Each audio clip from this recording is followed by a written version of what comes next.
Assalamualaikum warahmatullahi wabarakatuh. I'm Nabila Fanka as the representative of this presentation. Now I would like to explain about Islam thought presented by Ajay Fanka. First, introduction. Being the most misunderstood term, jihad has been misconstrued by Orientalists and Muslims alike. The misconception of jihad can be attributed to not only Septentialist or textualist reading of the Quran and Hadith, but also misinterpretation of the history of jihad being in practice during the early generation of Muslims, and the comprehensive reading of text on jihad in the Quran and Hadith has to accompanied by an accurate and objective reading on how jihad was put in practice by the Prophet Muhammad, the companions and successors, and then how it was practiced during the subsequent periods include medieval, modern, contemporary, particularly in order to know in which context jihad has been regarded as a spiritual, ethical, and moral struggle or jihad akbar, in what in kind of text it has been practiced as a physical struggle in a war or jihad asgar. In that way, jihad would not be misunderstood and in the contrary be appropriately connected with its context. The dynamics of the implementation of jihad has been influenced by different socio-historical factors, such as political realities facing Muslims in different periods. This presentation seeks to explore how the practice of jihad has changed over time in Muslim history from the time of the Prophet to the modern day Indonesia marked by vibrant Muslim movement. Next, jihad. Jihad is often not understood as it should be. This condition is triggered by several reasons, one of which is the wrong interpretation of the meaning of jihad, which is understood by some Muslims or not Muslim or non-Muslim. For non-Muslim, they consider jihad in Islam to be an uncontrollable, irrational situation with the connotation of total war.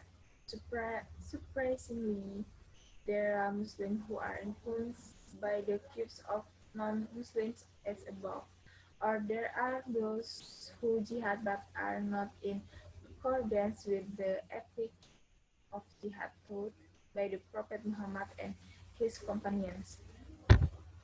In the end, by the scholar was wrong in their eyes. As a result, Islam was accused of being a religion that was upheld and developed by violence.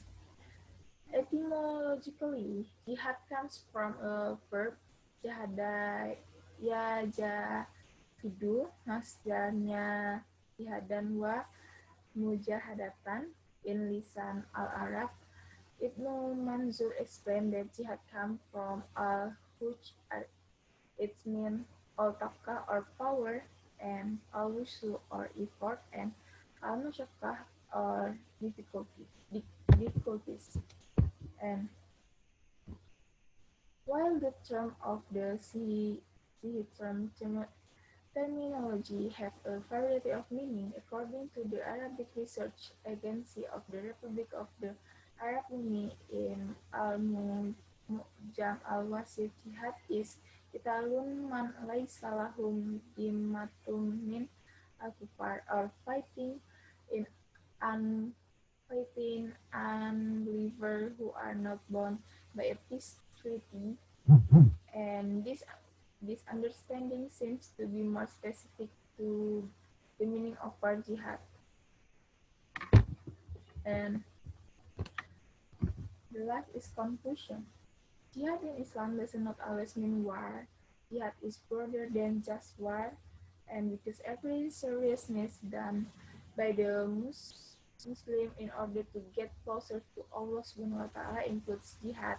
As for jihad, which is often interpreted as war, is the last solution in order to preach to uphold the sentence of the Prophet. Because Islam hates war, another fact that shows that jihad is not limited to war is the broad domain of jihad. This can be seen from the division of jihad according to Ibn Qayyim, which consists of 13 levels. In this level of jihad, it appears that war jihad is just one part of jihad. Then even if we have to go to war, the war waged by Muslims is the most human war. This can be seen from the ethic of war which can be found in several hadiths of the Prophet Muhammad SAW and verses of the Al-Quran. With this war ethic, wars carried out by Muslims have no tendency to enrich themselves, the country. From this presentation of the history of Muslim about jihad, it is clear that Muslims can interpret the concept of jihad according to the situation and condition they face. This is this is a form of the dynamic meaning of jihad as intended in the text of the Al-Quran and Hadith, which were practiced by the Prophet and the next generation of Muslims in Najib. That we review, there are four ways for Muslims to fulfill the call of jihad, namely with the heart, especially against the seduction of Satan, with the tongue, hands, and upholding the truth and correcting mistakes, and with the sword or war against the enemy of Islam in the name of faith. In other words, jihad can be interpreted as a physical action or war, or jihad asgar, when Muslims are faced with pressure and attacks from the real enemies of Islam, as is now happening with our brothers in Palestine who have been surrounded by Israel Zionists for a long time. However, when what Muslims face an enemy in the form of greed, ignorance, poverty, mental weaknesses, and insecurity, corruption, uncontrolled political lust, and arrogance of power. And this is the end of the presentation. Thank you.